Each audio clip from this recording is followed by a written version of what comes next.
एक बार एक लड़का एक महात्मा के पास आता है और उससे कहता है कि महात्मा जी, मेरे जीवन में बहुत अशांति है और कृपया करके अगर आप मेरे इतनी सहायता कर सकें कि जिससे मैं इस अशांति से छुटकारा पा सकूं, ताकि मैं अपने जीवन को आसानी से चला सकूं। मेरा मन अनेक प्रकार के विचारों, शंकाओं और चिंताओं से भरा रहता है।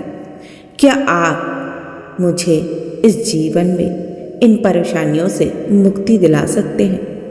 तब वो महात्मा उस लड़के से पूछते हैं कि तुम्हारे जीवन में इतनी अशांति, इतनी परेशानी क्यों है? तब वो लड़का उत्तर देता है कि हे महात्मन, मेरा मन हमेशा बहुत ज़्यादा विचारों के कारण बहुत विचलित रहता है। ज़्यादा विचारों के कारण मेरा मन हमेशा परेशान रहता है, अशांत रहता है। हर वक्त कोई ना कोई विचार आता ही रहता है। जब मैं एक विचार की ओर से सोचना बंद करता हूँ तो दूसरा विचार चलने लगता है, दूसरे के बाद तीसरा और तीसरे के बाद चौथा। और इस तरह से मैं अपने विचारों की वजह से ही बहुत ज़्यादा उलझन में रहता हूँ। मैं ठीक ढंग से किसी एक चीज़ पर अपना ध्यान भी केंद्रित नहीं कर पाता हूँ। आखिर मैं अपने जीवन में इस तरह से विचारों की आंधी के बीच कैसे आगे बढ़ूंगा? मैं अपने जीवन में अपने एक लक्ष्य को कैसे हासिल करूंगा यदि मैं इतने सारे विचारों के बीच रहूंगा? तब वो महात्मा जी मुस्कुराते हैं और उस लड़के से कहते हैं कि ऊपर उस आकाश में देखो, क्या तुमको सूर्य दिखाई दे रहा है? वो लड़का ऊपर आकाश में देखता और कहता है, हाँ गुरुदेव, मुझे सूर्य दिखाई दे रहा है। फिर वो महात्मा जी उस लड़के से पूछते हैं कि अगर लगातार धूप में खड़े रहोगे तो क्या होगा? लड़का कहता है कि हे गुरुदेव, गर्मी लगेगी और शरीर में बेचैनी पैदा हो जाएगी। फिर वो महात्मा जी उस लड़के से पूछते हैं कि अगर धूप में खड़े रहने से तुम्हें गर्मी लगती है तो इसमें दोष किसका है? सूरज का, गर्मी का या तुम्हारा? वो लड़का थोड़ी देर सोचता और कहता है, कृपया कर आप ही बताएं गुरुदेव। तो वो महात्मा जी मुस्कुराते हैं, उस लड़के से कहते हैं कि सूर्य का काम तो गर्मी देना है और गर्मी का काम है गर्मी लगाना। इसलिए दोष तुम्हारा है कि तुम धूप में जाकर खड़े हुए हो। तुम चाहो तो छाया में बैठकर आराम से रह सकते हो। ठीक बिल्कुल इसी तरह तुम्हारे मन का भी स्वभाव है। विचारों और भावनाओं की खिचड़ी पकाना और विचारों और भावनाओं का काम है तुम्हें दिशा दिखाना। अब उस दिशा में तुम्हें चलना है या नहीं चलना, ये सब तुम्हारे हाथ में है। देखो, ध्यान से समझो कि विचार और भावनाएं समस्याएं नहीं है, बल्कि तुम्हारा उनसे जुड़े रहना समस्या है। सोचो कि तुम धूप में खड़े हो और तुम चाह रहे हो कि तुम्हें गर्मी ना लगे। क्या ये संभव है? अगर तुम्हें गर्मी से बचना है तो तुम्हें अपनी जगह बदलकर धूप से छाया में जाना ही होगा। याद रखो, मनुष्य होने के 4 आयाम हैं और इन 4 आयामों से गुजरकर ही तुम अपने जीवन में कुछ विशेष हासिल कर सकते हो। महात्मा कहते हैं कि जो विशेष 4 आयाम हैं वो है तन, मन, हृदय और बुद्धत्व। बुद्धत्व अर्थात बुद्धि के परे की स्थिति। दूसरे और तीसरे आयाम में हमेशा उथल पुथल रहती है, यानी मन में विचार चलते रहते हैं, दिल में भावनाएं होती हैं और ये दोनों ही आयाम बहुत शक्तिशाली होते हैं। विचार क्षणिक होते हैं और भावनाएं देर तक टिकती हैं। इसे तुम ऐसे समझो जैसे कि कल तुम जिसे खोने से डरते थे, आज वो तुम्हारे पास नहीं है और आज तुम्हें उसकी कमी महसूस नहीं होती है।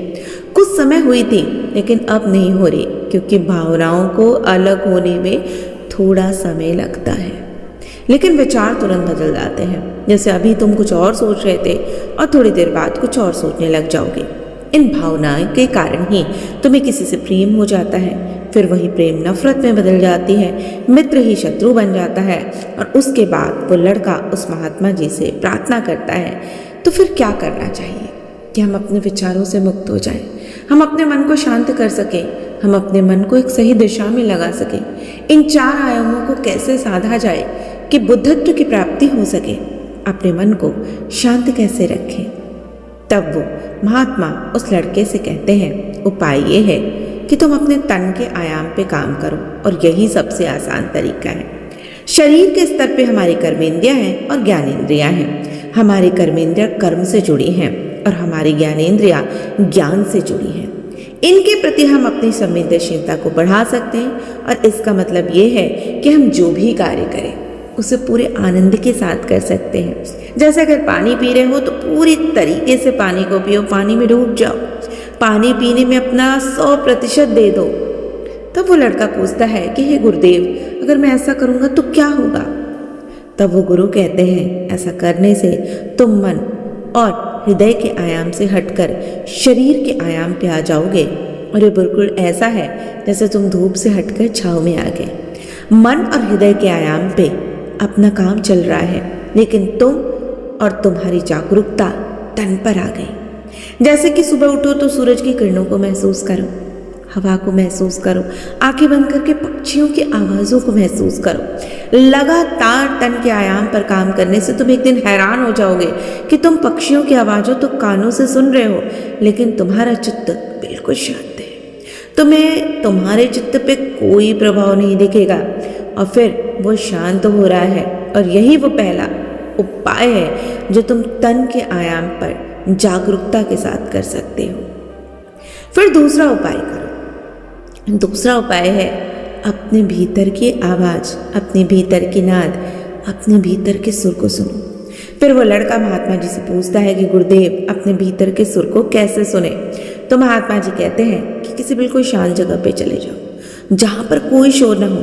अपनी आंखें बंद करो, अपने भीतर की आवाज़ को सुनने का प्रयास करो। हैरानी की बात है कि वो सुर कभी भी बंद नहीं होता है और हमेशा ही बजता रहता है, लेकिन हम ही उसको सुन नहीं पाते हैं। फिर वो लड़का उस महात्मा से पूछता है, तो फिर उस सुर को अभी और इसी वक्त क्यों नहीं सुन सकता हूँ? तो महात्मा कहते हैं कि बाहर के शोर के कारण तुम उसे सुन नहीं पा रहे। अगर तुम अपने भीतर के सुर को अभी सुनना चाहते हो तो तुम्हें अपने दोनों हाथों से अपने कानों को बंद करना पड़ेगा, और फिर चुपचाप अपना मन अपने अंदर के आयाम पे लगाना होगा, और फिर तुम उसको सुन पाओगे। और तुम देखोगे कि वो सुर बिना किसी यंत्र के बज रहा है, और जब तुम उसे सुनोगे तो तुम अपने हृदय और मन से दूर हो जाओगे और तुम्हारा चित्त शांत होने लगेगा। एक बात हमेशा ध्यान रखना है कि मन सबसे ज़्यादा सक्रिय तभी होता है जब इसे तुम्हारे द्वारा ऊर्जा मिलती है। अगर तुम अपनी ऊर्जा को, अपने तन को, अपने भीतर के सुर को सुनने में लगाओगे तो तुम्हारा मन कैसे सक्रिय होगा? पर समस्या क्या है, क्या तुम जानते हो इसे? हम अपने विचारों से और अपनी भावनाओं से लड़ते रहते हैं और बस इसी में अपनी ऊर्जा को खत्म कर देते हैं। फिर हमें हर बार की तरह शांति घेर लेती है। इसलिए अपने मन को शांत करने के लिए 2 काम करो। पहला, अपने मन के आयाम से हटकर तन के आयाम पे आ जाओ, और दूसरा उपाय है अपने भीतर के सुर को सुनो। अब उस लड़के को ये बात समझ में आ गई कि अगर अपने मन को विचारों से मुक्त करना है तो 2 ही चीज करनी है। एक, जो भी काम करो उसको इतनी तन्मयता से करो कि बाकी सारी चीजें भूल जाओ, और दूसरा, जब भी बहुत परेशान हो तो शांत हो जाओ और अपने भीतर के सुर को सुनो। निश्चित रूप से ये 2 बातें जो भी व्यक्ति अपना लेता है वो जिंदगी में सफलता की सीढ़ी जरूर चढ़ जाता है। तो इस कहानी को अपने जीवन में उतारें, मन को शांत करें। निश्चित रूप से आप भी अपने जीवन की अनेक समस्याओं का हल इससे जान जाएं।